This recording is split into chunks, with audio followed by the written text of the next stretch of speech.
বিশ্ব নবী রাহমাতুল লিল আলামিনকে আল্লাহ বলেন, নবী গো, আপনাকে আমি উপদেশক বানাইছি, দারোগা বানাইছি না। একটু জোরে কর না। ফাযাক্কির ইন্নামা আনতা মুযাক্কির লাস্তা আলাইহিম বিমুসাইতির। ওগো নবীজি, আপনি একজন নসিহত করনেওয়ালা, আপনার দারোগা না। এর কারণ দারোগা না কইলেন কেন? শাসকরা মারে বডিত, চুরি করা, জিনা করা, ডাকাতি করা, বদমাইশি করা, জায়গা দখল করা, দুর্নীতি করা, এটা সব রূপ হইল ভিতরে, আর হেরা মারে বডিত। এগুলো মারতে মারতে এটা ইসলানা হইয়া ফিসলা হয়, ইসলানা হইয়া ফিসলা। বুঝুন না আপনারা? কয়েল ধরাইলে আগে মশা মানতো, আর এখন কয়েল ধরাইলে দেখবেন কয়েলের উপরে মশা বইয়া ফাঁক লারে, আর কয়েল দোয়া খাইতে খাইতে ফিসলা হয়ে গেছে। আমরা দেশের মানুষ মায়ের খাইতে খাইতে ফিসলা হয়ে থাকা। আর একটু জোরে কর না। কি হয়? আমি তো লন্ডন আমেরিকার উন্নত দেশ দেখছি, হিগেনের সুর দেখায় আমরা দেশে 100 গুণ বেশি। কমে গেছেন 100 গুণ। খালি শুধু পুলিশ দিয়ে আর সিকিউরিটি ক্যামেরা দিয়ে আটকায় রাখছে। খালি একটা ঘন্টার জন্য নিউ ইয়র্কে একবার কারেন্ট গেছিল, এরা তো কারেন্ট যায় না, 1 ঘন্টা লেগে কারেন্ট গেছিল। যত দর্শন হয়েছে, যত খুন হয়েছে, যত ব্যাংক লুট হয়েছে, আমরা দেশের 40 বছর হয়েছে। সাইকেলটা তৈয়া, গাড়িটা তৈয়া মার্কেটের ভিতরে ঘুরে আইতে আইতে সাইকেলের সিট খুলে যায়। এমন কিন্তু আল্লাহ নবী মাত্র 23 বছর একটি জাতির চরিত্র পরিবর্তন ঘটে। চুরি করেন না, মহিলা রাস্তা দিয়ে যায়, আরেক যুবক আসতেছে মরহমি, শত শত মাইলের ভিতরে বাড়িঘর নাই, মহিলা তরতর করে কাঁদতেছি, এই যুবক তো এখন আমার ইজ্জত নষ্ট করে ফেলবে। কাছে আসার পরে যুবক ডাক দিয়ে বলে, মা গো, ও মা, রাস্তা হারাই লইছেন নাকি? আমার কাছে বলুন, আমি নিজ জিম্মাদারিতে আপনার গন্তব্যস্থানে পৌঁছাইয়ে দিই। মহিলা এবার ডাক দিয়ে, যুবক জবাব দে, তোর বাড়ি কি এই দেশে না? আরবের যুবকদের চরিত্র তো অত্যন্ত খারাপ। মহিলা দেখলেই জাপায়া পড়ে, তুই আমাকে মা মা বলে ডাক দিলি, আমার ইজ্জত নষ্ট করবে না, বুঝা লাইছি। ও যুবক, তোর বাড়ি কি দেশে না রে? যুবক ডাক দেবে, মা গো, ও মা, আমারও চরিত্র এমনই ছিল, কিন্তু জানেন না, কিছুদিন আগে বিশ্ব নবী রাহমাতুল লিল আলামিনের হাত ধরে আমি কালিমা পড়ে মুসলমান হয়েছি। আল্লাহ নবী আমাকে কোরআন শিক্ষা দিয়েছেন। কোরআনে বলছে, এই মরুভূমিতে কেউ না থাকলেও আমার আল্লাহ আছেন। আল্লাহ আমাকে দেখতেছেন। ওগো মা, কিয়ামতের মাঠে আল্লাহর সামনে দাঁড়ায় জবাবদিহি করতে হবে। কোরআন আমাকে এই শিক্ষা দিয়েছে। এই কারণে গো মা, আমি আগের জিনা এখন ছেড়ে দিয়েছি।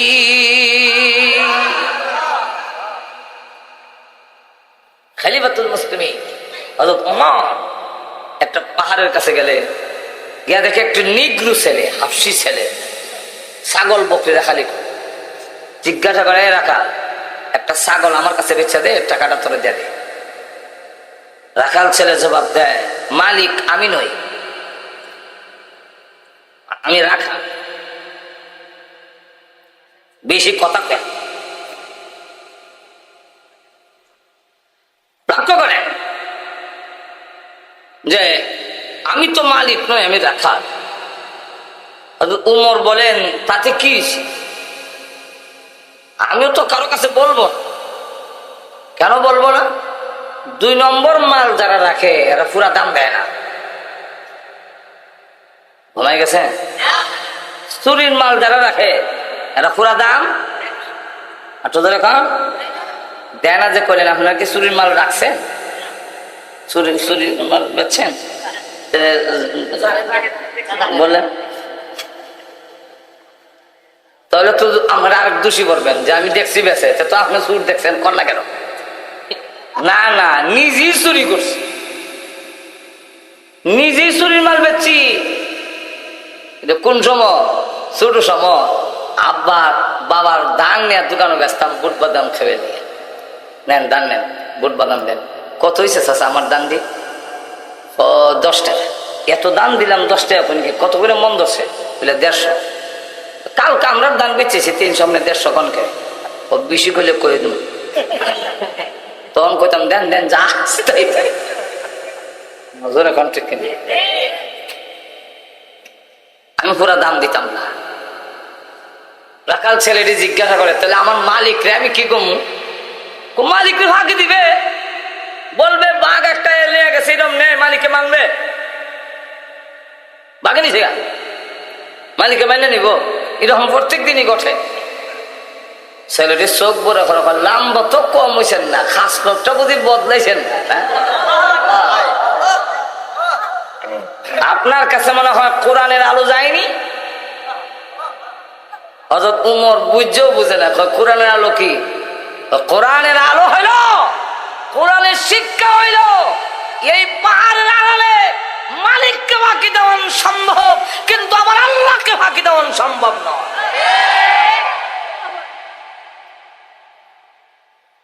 কিয়ামতের মাঠে আল্লাহর সামনে জবাব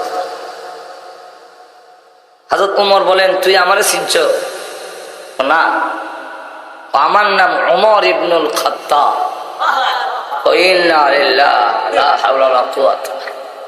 এখন তোমার নির্ঘাত মরণ আমিরুল মুমিনিন যে উপরে মনে হবে বলে হ্যাঁ আমি মনে করতেছি যে জঘন্য কথা কইছে এখন তো আমার এই বেটা যে বেটার নাম উঠলে শয়তান পর্যন্ত রাস্তা দিয়ে যায় না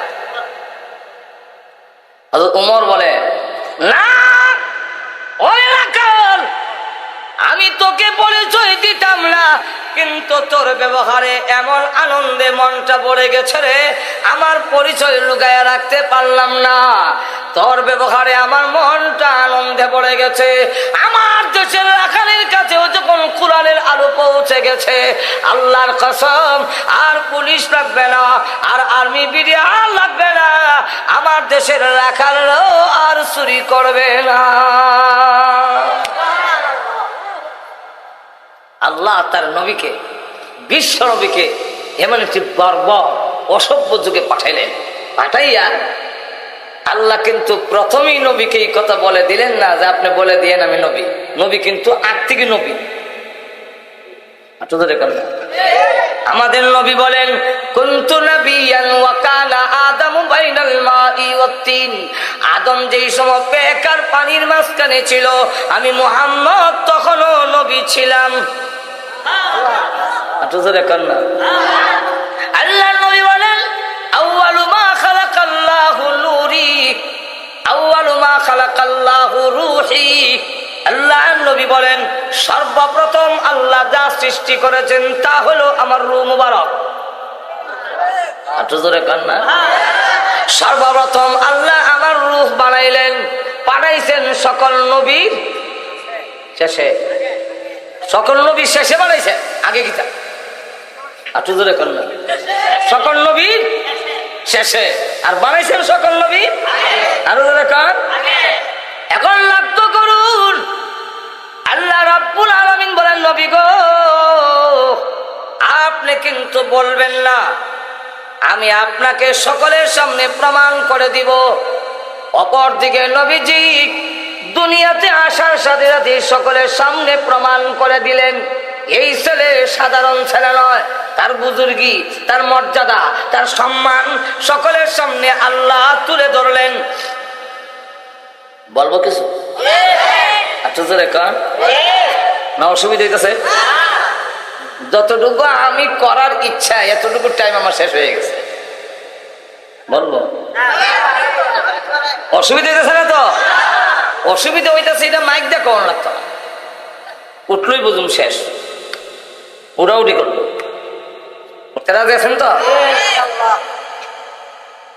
আমার লক্ষ্য করে দেখুন, আল্লাহ নবীকে যখন দুনিয়াতে আল্লাহ পাঠাইলেন, যখন নবীজি সুবে সাদেকের সময় দুনিয়াতে আসলেন, আমরা অনেক সময় গজল গাই, গজল দিয়া আল্লাহ নবীর শান মর্যাদা তুলে ধরা যায় না। আর তো জোরে কন, আল্লাহ নবীর শান মর্যাদা গজলের মাধ্যমে তুলে ধরা এত জোরে কন না যায় না। কেন যায় না? গজল উল্টা পাল্টা।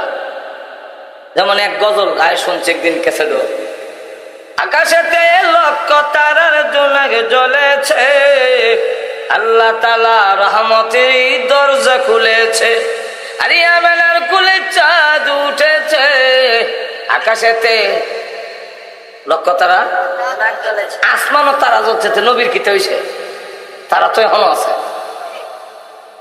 আবার কয় কিতাব খুলে দেখুন, মানে আপনারা দেখতেন, আমি দেখতাম না, কারণ আমি কিতাব পড়লে না দেখতাম। এখন আমি গিয়ে কিতাব পড়লাম, মাওয়াহিবুল লুদুনিয়া, খুললে গিয়ে দেখি গজলের উল্টা কি আল্লাহ বলেন, আমার ছেলে যেদিন দুনিয়াতে এসেছে, এদিন তাকায় দেখি একটা দুইটা নয়, অসংখ্য অগণিত তারকা আসমানে নয়, আমার ঘরের এত কাছে এসেছে, আমি ইচ্ছা করলে তারকাগুলো হাত দিয়ে ধরতে পারতাম। এটা দিয়ে আল্লাহ প্রমাণ করে দিলেন যে বিশ্ব নবীর দুনিয়াতে আসার সময় তারকা নবীর ঘরের কাছে আসে, কারোর জন্মের সময় তারা ঘরের কাছে আসে না। আমরাও বুঝতে পারলেন এই ছেলে সাধারণ ছেলে না। শুধু তা না, নবীজির চাচা আব্বাস রাদিয়াল্লাহু আনহু উনি বলেন, আমি দৌড়ে গেলাম, দৌড়ে গিয়ে দেখি, দেখতে গিয়া দেখি আকাশের চন্দ্ররা ঘরের এত কাছে। অথবা একবার মুহাম্মদ সাল্লাল্লাহু আলাইহি ওয়াসাল্লামের দিকে তাকায়, চন্দ্রের দিকে তাকায় দেখি উনিও চন্দ্রের দিকে তাকায় মুচকি হাসে। উনার মাথা মুবারক ডাইনে বামে নাড়াইলে আকাশের চাঁদ ডাইনে বামে করে।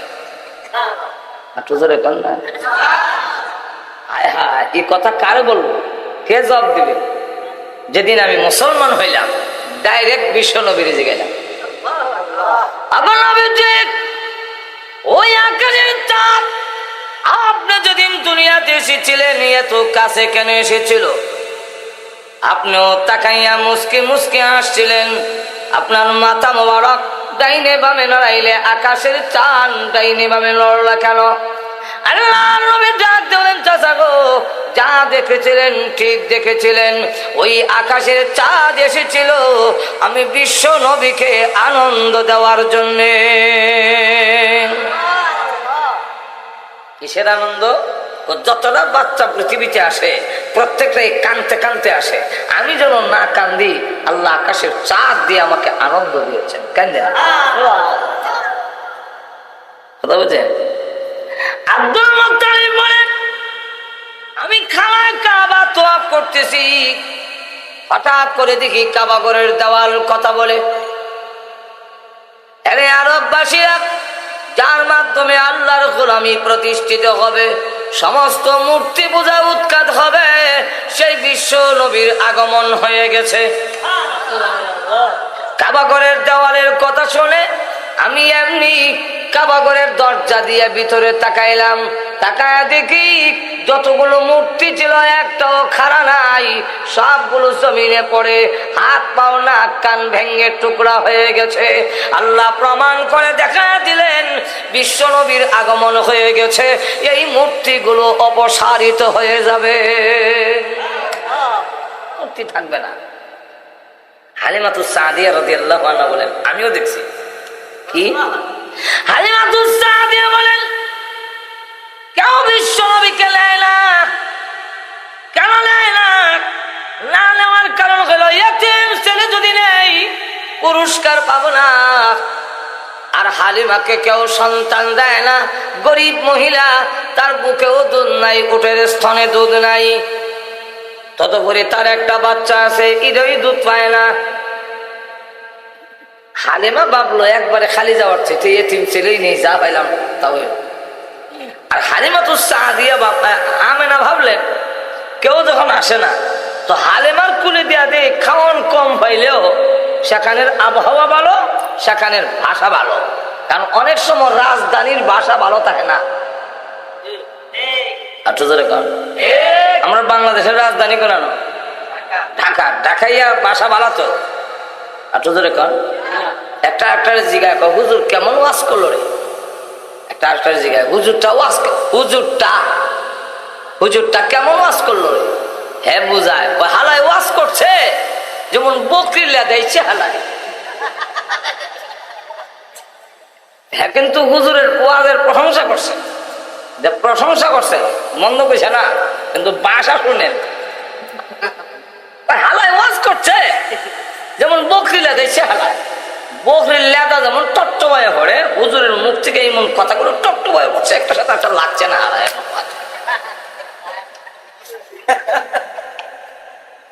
একবার বাপ মারা গেছে, কোটি কোটি টাকার মালিক, জীবনে নামাজ পড়ছে না। তো ইমাম সাহেবরা হয় হ্যাঁ জানাজা নামাজ পড়তাম না, এমনি তো নামাজ পড়ছে না, এখন জানাজা হয়ে কিন্তু তার ছেলেরা এসে কয় হুজুর নামাজ যদি না পড়েন সামাজিক ভাবে তো আপনার কলঙ্ক হয়ে যায়, নামাজটা পড়াই দেন। হচ্ছে ঠিক আছে, একটা কাফারা দাও, তোমার বাপ যা নামাজ পড়ছে না, কাফারা দাও, তাহলে আমরা নামাজ পড়ে দেবো। তো কাফারা কত হুজুর? হিসাব করে দেখে 6 লাখ টাকা হচ্ছে। হ্যাঁ, কোটি কোটি টাকার মালিক 6 লাখ টাকা দিলেই কি বেটা সম্পত্তির থেকে? এমন সময় হেরা কয় কি ডাইনি বি মসজিদ বামি বি মসজিদ, হালায় নামাজ পড়লো নাকি? আমরা এখন কাফারা দিব। ভাষা কেমন চিন্তা করছেন? কিন্তু আমাদের বাংলাদেশে একটা অঞ্চল হইল কুষ্টিয়া, এখানের ভাষা যে জীবনে সরসরায় হচ্ছে না, এর ভাষা শুনলে মনে হবেন যে আমি ভাষ।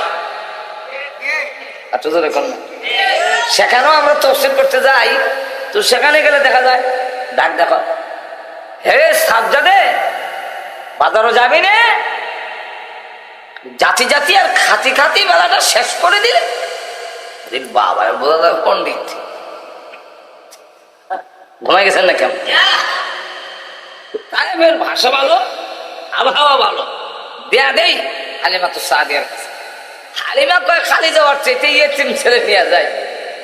যেই মাত্র আল্লাহ নবীকে কুলে নিলেন, হালিমা তো সাদিয়া বলেন এমনি টাকা দেখি আমার বুকের মধ্যে দুধের জোয়ার এসে গেছে, আমার উটের স্তন দুধে ভরপুর হয়ে গেছে, আমার উট গুড়ে খানায় কাবার দিকে ফিরে গেছে। মাথা নত করে কাবা ঘরের সাজদা দিয়ে উট আবার মাথা উঠাইয়া এবার উটের জবান দিয়ে ডেকে ডেকে বলে তোমরা কারা গো, দেখে যাও যার মাধ্যমে আল্লাহর গোলামি প্রতিষ্ঠিত হবে, সেই মুহাম্মদ আমার পিঠে আরোহণ করেছে। হালিমা তো সাদিয়া বলেন আমিও বুঝলাম এই ছেলে সাধারণ ছেলে নয়, এমন কি আবু জাহেল বলবো। আল্লাহ নবীর বয়স যখন 8 অতিক্রম করেছে, কত 8 বছর, এই সময় তিনি বর্তমান যারা হজে গেছেন জানেন ও কাবাগরের সামনে পূর্ব সাইডে যে বিল্ডিংটা বাসা, এটা একটা পাহাড়ের উপরে, এখানে নিচে পাহাড়টার নাম ছিল আবু কোবায়েস পাহাড়। আর নবী যেখানে জন্মগ্রহণ করেছেন এই ঘরটা লাইব্রেরি বানায় রাখছে, ওইখানে লেখা আছে মাওলাদুন নবী সাল্লাল্লাহু আলাইহি ওয়াসাল্লাম, রাসূলের জন্মস্থান। এই ঘর থেকে রাসূল এই সমস্ত পাহাড়ের কাছে দিয়ে 8 বছর বয়সে যায় আর কান্দে। কেন কান্দে? প্রভু এই পৃথিবীতে আসার পরে আব্বা কেমন ছিল চৌখ দেখে নাই প্রভু গো। হ্যাঁ প্রভু, 1টা বছর মা ডাকতে পারিনি, মা বিদায় হয়ে গেল। 2টা বছর দাদার কোলে থাকতে পারিনি, দাদা বিদায় হয়ে গেলেন। তাহলে আমার কি হইল? আব্বা নাই, মা নাই, দাদাও নাই, ভাই বোন বলতে কেউ নাই, অথচ তামাম পৃথিবীর দায়িত্ব আমার মাথায় ছেড়ে দিয়েছ। নবীজি পাহাড়ের কাছে দিয়ে যায় আর কান্দে। আবু জাহেল এই সময় উঠে আরোহণ করে রাস্তা দিয়ে যায়, ডাকতে বলে, রে মুহাম্মদ, রাস্তা হারিয়ে ফেলেছ, এই জন্য মনে হয় কান্দ। আল্লাহর নবী ডাক দেবেন, চাচা গো, আমি রাস্তা হারাই নাই, আমাকে কাঁদতে দেন, আমার ব্যথা আপনি বুঝবেন না, আমাকে কাঁদতে দিন। আবু জাহেল কয়, না রে, এই অবস্থায় তোমাকে রেখে আমি চলে যেতে পারি না। জোর করে আল্লাহর নবীকে উটের উপরে উঠাইছেন, কিন্তু আবু জাহেলের পিছনে বসাইছে। নবীজি পিছনে, আবু জাহেল সামনে। এবার উটের লাগাম ধরে টান দেয়, চাবুক দিয়ে আঘাত করে, উট সামনের দিকে যা। উট একটা কদম সামনে যায় না, পা গুলো উপর দিকে উঠাইয়া জোরে জোরে চিৎকার দেয়, যেমন বোঝা যায় আল্লাহর দরবারে কি বলতেছে। কিছুক্ষণ বলে দেখা যাক উটের জবান আল্লাহ খুলে দিয়েছে। উট ডাক দে বলে, আবু জাহেল রে, মুহাম্মদকে পিছনে বসাইয়া তোর মতো আবু জাহেল যদি আগে বসবি, আমাকে মারতে পারস। উটের লাগাম ধরে যতই তুমি টানো, যতই তুমি আমাকে চাবুর আঘাত করো, আল্লাহর কসম করে বলি আমার জীবন চলে গেল, এই বেয়াদবি বরদাস্ত করব না। মুহাম্মদকে সামনে না আনলে একটা কদমও সামনের দিকে বাড়বো না। এমন দৃশ্য তো জীবনে কোনোদিন দেখছি না। বাধ্য হইয়া রাসূলকে সামনে আনছে, আনার পরে এবার উটের লাগাম ধরে টান দিতেই উট এত স্পিডে যায়, সামনে টিলা হলে লাফ দিয়ে হরিয়ে যায়। এবার বারবার লাগাম টানে, আস্তে যা, আস্তে যা। উট আবার ডাক চলে, আবু জাহেল, লাগাম টেনে লাভ নাই, জীবনে কোনোদিন কল্পনাও করি নাই এ বিশ্ব নবী মুহাম্মদ সাল্লাল্লাহু আলাইহি ওয়াসাল্লাম আমার পিঠে আরোহণ করবে, এটা জীবনে কোনোদিন কল্পনাও করি নাই। ভাগ্য গুণে পেয়েছি রে, আমি এখন এই অবস্থায় এত আনন্দিত হয়েছি, পরব না মরব আমার নিজের খবর নাই, লাগাম টেনে লাভ নাই। আবু জাহেল এবার আব্দুল মুত্তালিবের সামনে, বাড়ির সামনে গিয়া ডাক দিয়া কয়, ও আব্দুল মুত্তালিবের আওলাদরা, এই ছেলের হেফাজত করো, অদূর ভবিষ্যতে এই ছেলে আমাদের গর্ব, আমাদের অহংকার হবে। সকলের সামনে আল্লাহ রাসূলের বুজুর্গি তুলে ধরলেন। 2 নম্বর হইল 40টি বৎসর পর্যন্ত লুকায় রাখলেন, প্রকাশ হতে দিলেন না। কেন? যতক্ষণ পর্যন্ত তার ব্যবহার, আখলাক, মর্জি, মিজাজ এগুলোর মাধ্যমে মানুষের কাছে আমি যদি গ্রহণযোগ্য না হই, আর আমি কথা বললে সমাজের লোকেরা সহজে গ্রহণ করে না, বা আপনারই বিশ্বাস করি না, আর আপনার কথা বিশ্বাস করেন।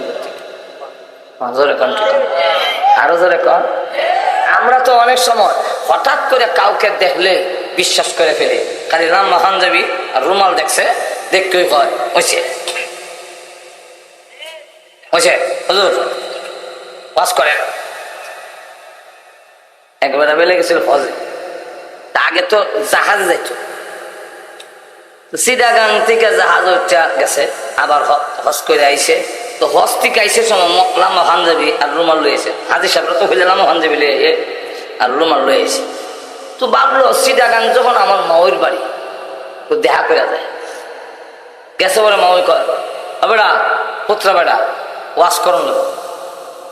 মাওই গো, আমি তো ওয়াজ জানি না, আমি হজ করে আইছি। মাওই কত বেড়া, কিছুদিন আগে আমরা এখানে ওয়াজ হয়েছি, বললাম পাঞ্জাবি আর রুমাল লাগাই আইছে, এইবার হলে তুমি হাঁটা না গায়ে। মাওই মনে করছে বললাম পাঞ্জাবি আর রুমাল হইলেও ওয়াজ। এখন মাওইরার বুঝে তার না, মাওই করছে কি এলাকার মহল্লার মহিলারা ডেকে না গর্জক বলে নিয়েছে, আমার খুব চাইছে ওয়াজ কর। এখন করছে নি বিপদ, এখন বেটা ঠান শুরু করছে, কোরআন হাদিস জানে না তো, আপনি কানো হাত দেওয়া হয়। মাওই গো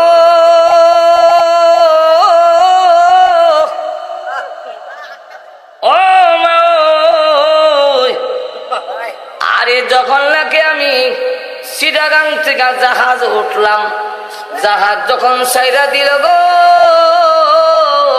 ও ফানি সারা আর কিছু দেখছি না। এরপরে যখন নাকি আমি জিদ্দা গিয়া নামলাম, তোমা ওই গো বালু সারা আর কিছু দেখছি না। এমনি তো সব মহিলা তো এক সমান না, কিছু তো সচেতন আছে। ডাক দেখো কি গো তোমার ভূত চাইতে কিতে ওয়াজ করে, কোরআনও নাই হাদিসও নাই, খালি কয় বালু ছাড়া কিছু দেখছি না, হানি ছাড়া কিছু দেখছি না। ইতে কিতা কর কহ কথা তো ঠিক, কোরআন তো কইলো না, হাদিস কইলো না, তো তুমি যে সিল্লি মারছো। আমি কি আর ইতা বুঝছি, টানের ছোটই সিল্লি মারছি। আমরা দেশে কিছু আছে টানের ছোট সিল্লি মারুন। দেখি একবার ওয়াজ করতেছে কিতা, মক্কা গেলাম, মদিনা গেলাম, ঢাকা গেলাম, সিলেট গেলাম, আরে হরসপুরের মতো এমন জায়গা পাইছিলাম। এমনি একবার অনেক যুবক ছেলে দিকে কিতা আসা মক্কা গেছে, মদিনা গেছে, ঢাকা গেছে, সিলেট গেছে, হরসপুরের মতো এমন জায়গা পাইছে না। তো হরসপুরের জায়গাটা কি মক্কা মদিনার থেকে সুন্দর হইব? না না, মক্কা মদিনাই সুন্দর। মক্কা মদিনার থেকে ফজিলত বেশি হইব? বললেন না না, মক্কা মদিনার ফজিলত বেশি। তা আপনি যে সিল্লি মারলেন, ও বাবারে আমি তা বুঝছি না, টানের ছোটই সিল্লি মারছে। এখন ঠিক এমন দেখলে যে হঠাৎ করে দেখকেই বিশ্বাস করলে যে বিপদে পড়ার সম্ভাবনা আছে। আর একটা কিচ্ছা কইতাম না আপনার সামনে। একবার সৌদি আরব থেকে আইসে আর আমার পাঞ্জাবি আর রুমাল দেখছে না, সৌদি আরব থেকে আইয়া হইলে এমনি দেয় দিয়া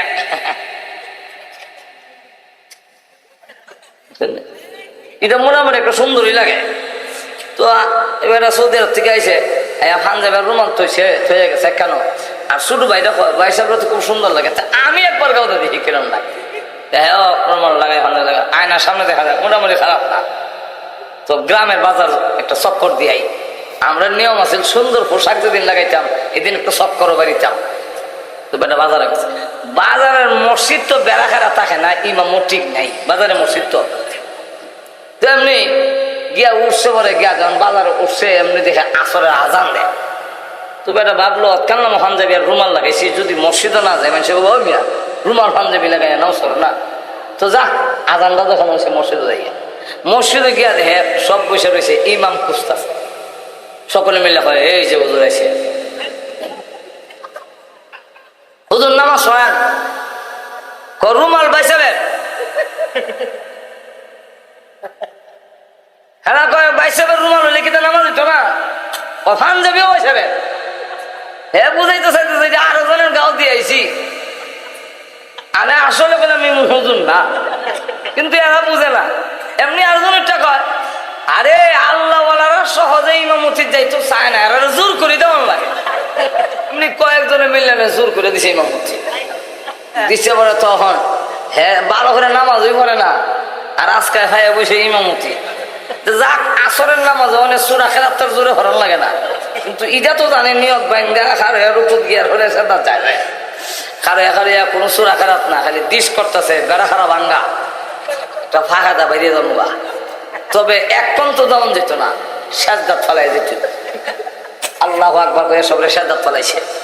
ফালাইয়া যখন সবাই সুবহান রাব্বিয়াল আলা হইতাছে, হ্যাঁ আপ পাইয়া ওই ভাঙ্গা দা বেরিয়া গিয়ে এক বট গাছ উঠতে বলেছে, সব গেলে যান। হ্যাঁ 5 বার 7 বার 9 বার 11 বার করে পড়তেছে সুবহান রাব্বিয়াল আলা। সাজদা থেকে কয় যেমন পাঞ্জাবি এমন সাজদা, আল্লাহ ওয়ালারা সাজদা লম্বা হইও।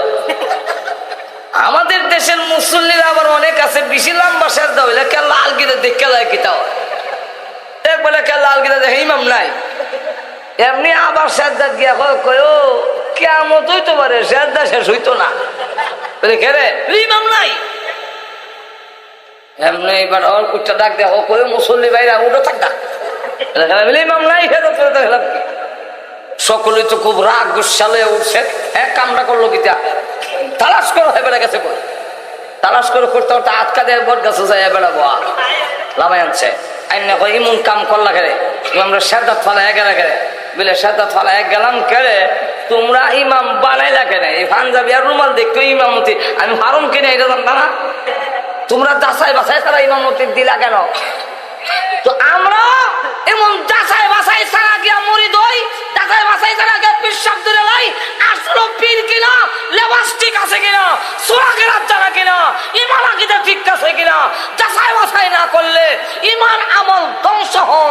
পাই না। আল্লাহ নবীকে 40টি বছর যাচাই বাছাই করছে। তারা আমানতদারি। 40 বছরের ভিতরে কোন কাফেরও বলতে পারে না বিশ্ব নবীর চরিত্রের মধ্যে কোনো কলঙ্কের দাগ নাই। যেরকম ঠিক কিনা? আল্লাহ নবী জীবনের 40টি বছরের ভিতরে একটি মিথ্যা কথা বলেছেন বলে কোনো কাফের প্রমাণ দিতে পারবে না। যেরকম ঠিক কিনা? আল্লাহ নবী বিশ্ব নবী রাহমাতুল লিল আলামিনের ব্যবহার, তার কথার দ্বারা কেউ কষ্ট পায়নি। তার আমানতদারি, তার বিশ্বস্ততা, তার সততা, তার আত্মীয়তার হক নষ্ট না করা, জীবনে কোনোদিন মানুষকে কোনো অবস্থায় তাকে গালি না দেওয়া, এবং আল্লাহ নবী কোনোদিন ওয়াদা ভঙ্গ করা। 40টি বছরের ভিতরে যাচাই বাছাই করার পরে কাফেরর জবান দিয়ে বের হয়ে এসেছে আল আমিন, তিনি বিশ্বস্ত, তিনি সাদেক, তিনি সত্যবাদী। যেরকম ঠিক এই সবগুলো মিলানোর পরে আল্লাহ এবার বলেন আপনি দাওয়াত দেন, বলেন আমি নবী হয়েছি। যেরকম ঠিক কিনা? আমি নবী হয়েছি এই কথাটা বলেন। রাসূল দাওয়াতের কাজ শুরু করলে সাধারণ লোকদের মধ্যে একটা বিপ্লব শুরু হয়ে গেছে। যেরকম ঠিক কিনা? 3 শ্রেণীর লোকেরা রাসূলকে মেনে নিতে পারলো না। কয় শ্রেণী? আরো যেরকম বলবো আর কয়েক মিনিট কম বেশি নাম মানা অসুবিধা হইতেছে। খালি সূরাটার কাছে শেষ। সামনের বছর যেমন সূরাটা কওয়া যায় সব কইলে তো আর সামনের বছর দাওয়াত পাওয়ার কোনো আশা অসুবিধা হইতেছে। 3 শ্রেণী। এক শ্রেণীর লোক হইল যারা ওই সময় অবৈধ নেতৃত্ব দিত, যাকে মনে চায় থামাইলায় মাটির নিচে, যার জায়গা মনে চায় দখল করে ফেলে, যাকে ইচ্ছা গুম করে ফেলে। এমন অবৈধ নেতৃত্ব যারা দিত তারা রাসূলকে বরদাস্ত করতে পারে নাই। এই শ্রেণীর এক শ্রেণীর লোক আজও আলেম ওলামা, মোল্লা মুন্সি ইসলাম বরদাস্ত করতে পারে না। 2 নম্বর আরেক শ্রেণীর লোক হইল যারা সুদে, ঘুষে, হাউজি, বাম্পার, জুয়া, লটারি, অবৈধ টাকা কামাই করে। এরা রাসূলকে মেনে নিতে পারল না। এই শ্রেণীর লোকেরা এখনো মোল্লা দেখলে খাদ্য আরম্ভ। মোল্লারা দেশ টাকায় শেষ করে। কি টাকাইলাম? কোরআন দেখাইলাম? সব তো তোমরাই খাইছো, আমরা কি দেখাইলাম? আমার জিন্দিগিতে 100টা গম খাইছি না, সরকারের খাইছি না। ইনকাম ট্যাক্স দেই, গাড়ির ট্যাক্স দেই, বাড়ির ট্যাক্স দেই, আমরা দেই, খাই না। আর সরকারের সুবিধা তো পাই না। রাস্তাঘাট গেল তেহনা গাড়ি আরো ভাঙে। যেরকম ঠিক আরো নিয়ে 4,000 টাকা খরচ করা লাগে। আজকে যে রাস্তা যাইছি গাড়ির আরো কয় হাজার টাকা খরচ করা লাগবো, খালি যেতে না হয়েছে বলা গেছে। আর এক একজনের ভাষণ অমুক বাইরে দিলে ভোট, ভবিষ্যতে হবে সুখ, আরো অসুখ বাড়ে। কথাবার্তা শুনলে বোঝা যায় চাউল ডাল এমন সস্তা হবে, বস্তা বইরা ভালো রাখবো রাস্তার কাছে চাউল, খালি বস্তার থেকে খালি ডাম ডুম বইরা না তেল এমন সস্তা হইব, খালে দাবাই খালি জগ বালতি বুড়াই আইনা লেতে। কিন্তু দেখা যায় ক্ষমতার যাওয়ার পরে জিনিসের দাম খালি আরো বাড়ে। আর তো ধরে কন্যা চাউলের দাম এখন বাড়ছে না কমছে, এটা আমার জায়গায় লাভ নাই। আপনার ফ্যাক্টরি জায়গায় কইতার ভাই, আমরা কইতাম না। কেন কইতারি না? চালের দাম বাড়লো না কম, কত দাম আমি কইতারি না, আসলে কইতারি না। কেন? আমরা তো সারা বছর মানুষের করে খাই। জোরে কোন ঠিক কিনা? কিন্তু আপনার তো খবর আছে, জোরে কোন ঠিক কিনা? আমাদের এই দেশের কর্মকর্তার দোষে, পুলিশের দোষে, এরা ঘুষ খাইলা, এটা করে লাই। একজন পুলিশের যে বেতন হওয়ার কথা, যেই পরিমাণ হইলে তার ফ্যামিলি নিয়ে চলতে পারবো, এর 100 ভাগের 1 ভাগও দেয় না। আমরা বিদেশ দেখছি, অন্যরা করে না, চুরি করে না। কেন করে না? এর গাড়ি, এর বাড়ি যেভাবে দেওয়া, এর আর ঘুষ খাইতো কি ধরত? বলে গেছেন নাকি? যাক, অনেক সব কই লাভ নাই। যেরকম ঠিক নেই। কারণ আমরা ক্ষমতার যাইবার আগে যা কয়, ক্ষমতার গিয়ে আসালে তা ধরে কর। আর এই দল ক্ষমতায় গেলে হেরার সাইজ করুন, এরা ক্ষমতায় গেলে এরার সাইজ করুন। এই সাইজ করা আছে, হেরা গেলে হেরার নাম বদলানি, আর হেরা গেলে হেরার নাম বদলানি। এই মন বদলানি বদলানি করতে করতেই কত শেষ হয়ে যাবে। ইয়াজুল মাজুল লাগা, ইয়াজুল মাজুল দেওয়াল ছাড়তে ছাড়তে রাইত হয়ে যাগা, সকাল হয়ে যাগা। তখন কাছে কালকা আবার গেদে দেওয়াল ওমা, তা আবার ছাড়ে, ছাড়তে ছাড়তে কে রিটে ভাঙতো, আবার রাইত শেষ হয়ে যাগা, তখন আবার কালকা। মাজুর এখন ঠিক না। তো যাক, এখন দেখা গেল এই বদলানি থাকে, হেরা গেলে আবার এরারা সাইজ করে।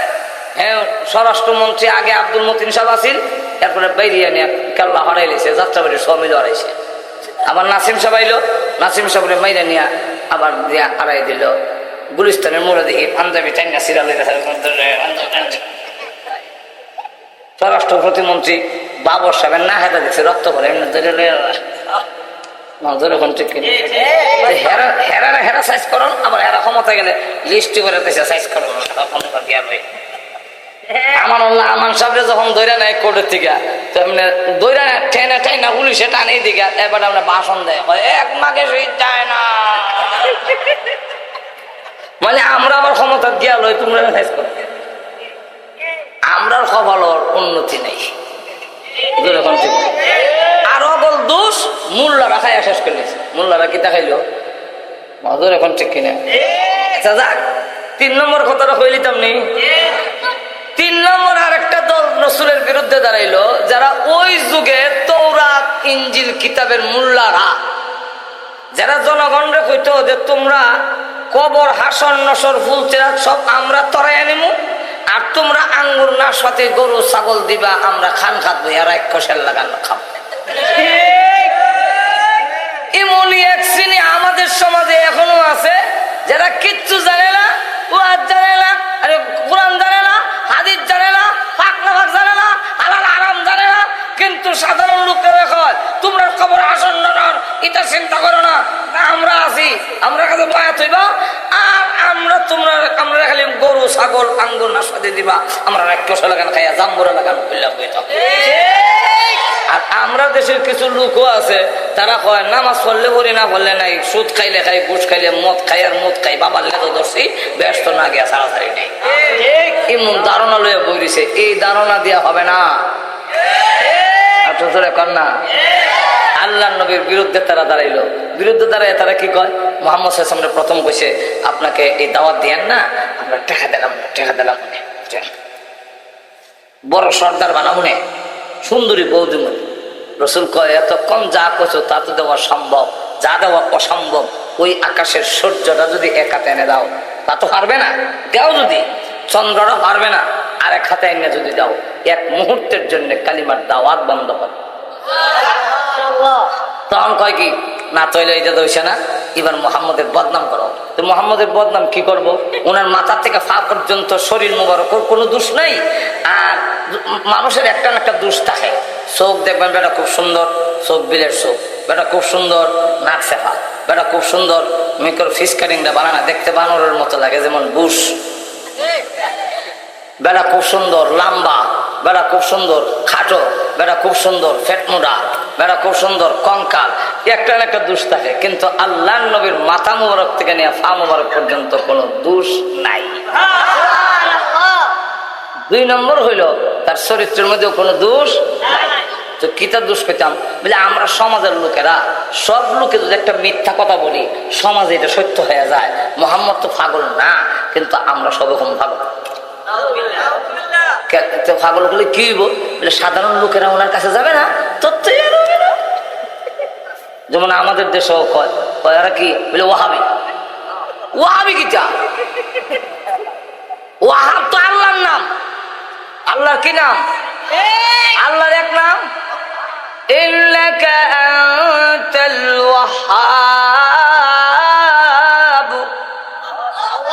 ওয়াহাব কার নাম? তো ওয়াহাবের শেষে দাইয়া লাগাইলে ওই ওয়াহাবি, এর অর্থ হইল আল্লাহওয়ালা।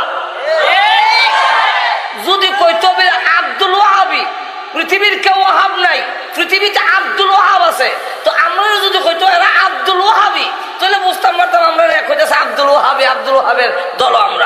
আমরা তো আব্দুল ওয়াহাবি কয় না, ডাইরেক্ট কয় ওয়াহাবি। ওয়াহাবি অর্থ হইল আল্লাহওয়ালা। আসলে দাওয়াত ও তাবলীগের কাম যারা করে তারা আল্লাহওয়ালা। হক্কানি পীর বুজুর্গের মুরিদ যারা, তারা আল্লাহওয়ালা, আল্লাহওয়ালা। সুতরাং তাদের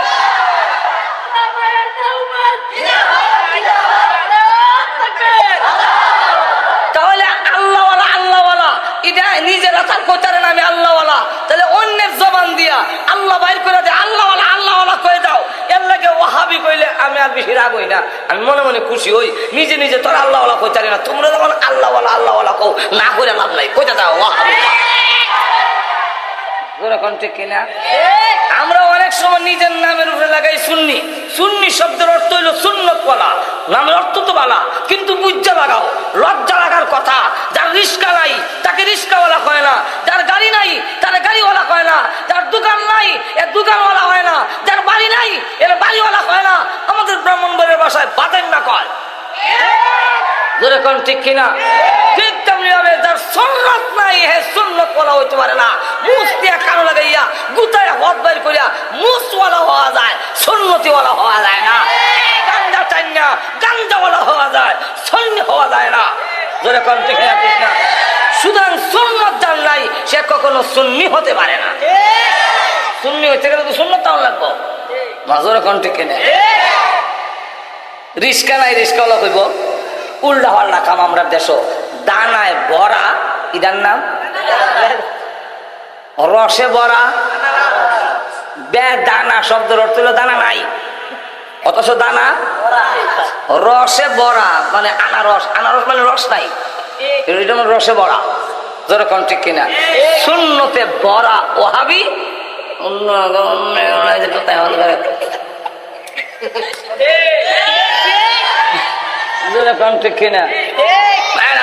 আল্লাহর নবীর বিরুদ্ধে পাগল পাগল হয়ে কয়। আল্লাহ বলেন নবী আল্লাহ আমার পাগল কয়। আল্লাহ কয় আপনি ঘাবড়াই আল্লাহ, মানুষের দিলের মালিক আমি, চাবি গুলাই দেবো উল্টা উল্টা গুলাই এনো। তখন দিছে গুলাইয়া এরা গিয়া হয় মোহাম্মদ পাগল পাগল দেশ না পাগল না দেশ না পাগল বুঝলে যে বড় বড় লিডাররা নামছে কেন? যে তো বোঝা যায় পাগল ছোট পাগল না, বড় পাগল হইব। চলো পাগল একটু দেখে বিশ্ব নবী রাহমাতুল লিল আলামিনকে দেখার জন্য খানায় কাবার সামনে যখন এসেছে, তাকায়া দেখে আল্লাহর নবী এত সুন্দর, যার চেহারার আলোতে কাবা ঘরের দেওয়াল আলোকিত হয়ে গেছে। এমন সুন্দর চেহারার লোক কোনোদিন পাগল হতে পারে না। আবার কি পড়ে এত সুন্দর পড়া তো জিন্দেগিতে কোনোদিন শুনি নাই। পাগলে পড়ে, পাগের আগের লাইন পরের লাইনে কোনো মিল আর সুন্দর মিল নেই, অর্থেরও নবীজি পড়ে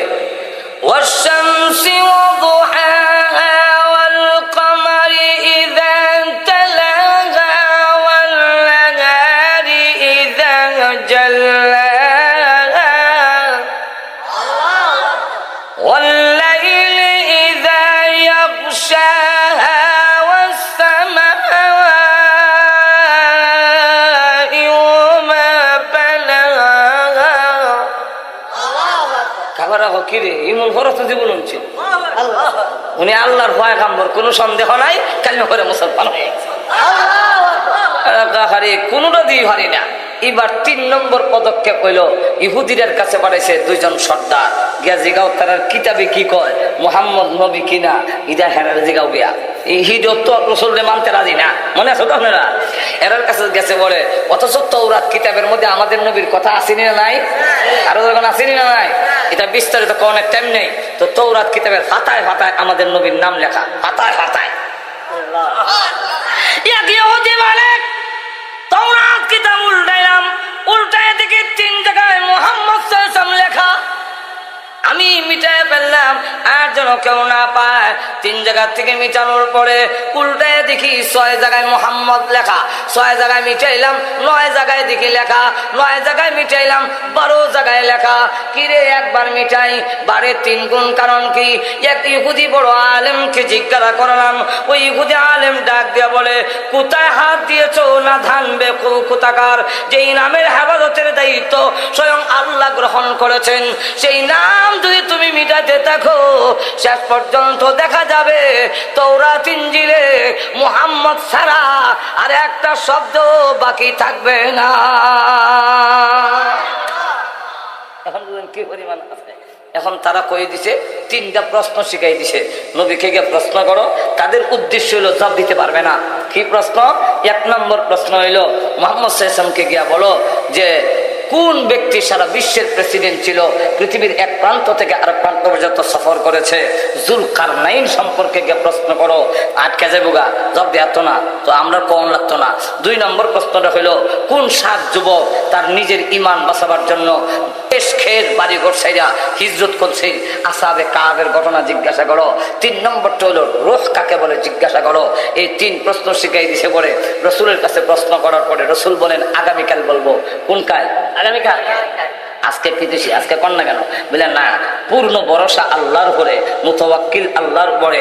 আল্লাহ কয়ে দিব আর আগামীকাল কয়ে দিব। তখন জিবরাইল না কইতাম আগামীকাল ইনশাল্লাহ কইতো। আল্লাহ বুলাই দিছে। কেন বুলাই দিছে?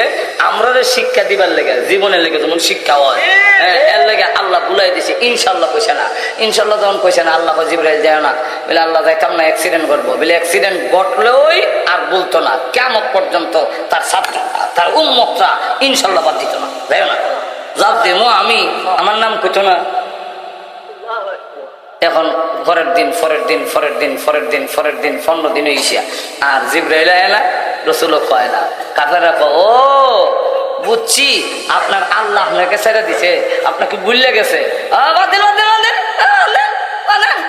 আর রসুলের আপন চাচি আবু লাহাবের বউডা উম্মে জাহিল, আবু জাহিলের মেয়েরা আয়া কয় ও মুহাম্মদ তোমার কাছে যে একটা শয়তান আইতো, এটা বুঝার আসে না?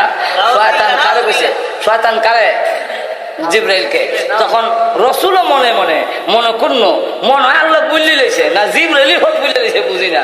তুমি ছায়ার জিবরাইল আল্লাহ বললো নাহলে 15 দিনের আয় না কেড়ে। রসুলও মনে করল কাফেররা অপ্রচার কয় মুহাম্মদের উপরে একটা উপরি বর আছিল, ছেড়ে দিছে নাই। ওই আল্লাহ তখন তার রসুলকে সান্ত্বনা দেওয়ার জন্য, কাফিরদের অপপ্রচারের দাঁত ভাঙ্গা জবাব দেওয়ার জন্য সূরা দুহা নাজিল করলেন। আল্লাহ বলে ওয়াদ-দুহা ওয়াল-লাইলি ইযা সাজা মা ওয়াদ্দা'আকা রাব্বুকা ওয়া মা ক্বালা। অগণবিজি দিনের ওই সময়ের কসম করে বলি যেই সময় দিনের আলো পরিপূর্ণ হয়, রাইতের ওই সময়ের কসম করে বলি যেই সময় রাইতের অন্ধকার পরিপূর্ণ হয়। এই 2টা সময়ের শপথ কসম করে বলি মা ওয়াদ্দা'আকা রাব্বুকা ওয়া মা ক্বালা।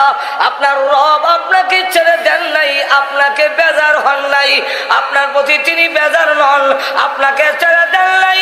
আমি স্বয়ং আল্লাহ কসম করে বলি যার জন্য এত মহব্বত, এত ভালোবাসা, যার চেহারা মুবারকের এত দাম, যে যার চেহারা মুবারককে আমি আল্লাহ কোরআনের আয়াত বানাইলাম, যার জবান মুবারককে আমি আল্লাহ কোরআনের আয়াত বানাইলাম। লা তুহাররিক বিহি লিসানাকা, আমি যার চোখ মুবারককে আমার কোরআনের আয়াত বানাইলাম। লা তামুদ্দান্না আইনাইকা, যার হাত মুবারককে আমি আল্লাহ কোরআনের আয়াত বানাইলাম। লা তাজআল ইয়াদাকা, অগণবিজি যার সিনা মুবারকের কথা আমি আল্লাহ কোরআনের আয়াত বানাইলাম। আলাম নাশরাহ লাকা সাদরাকা, অগণবিজি যার এত দাম।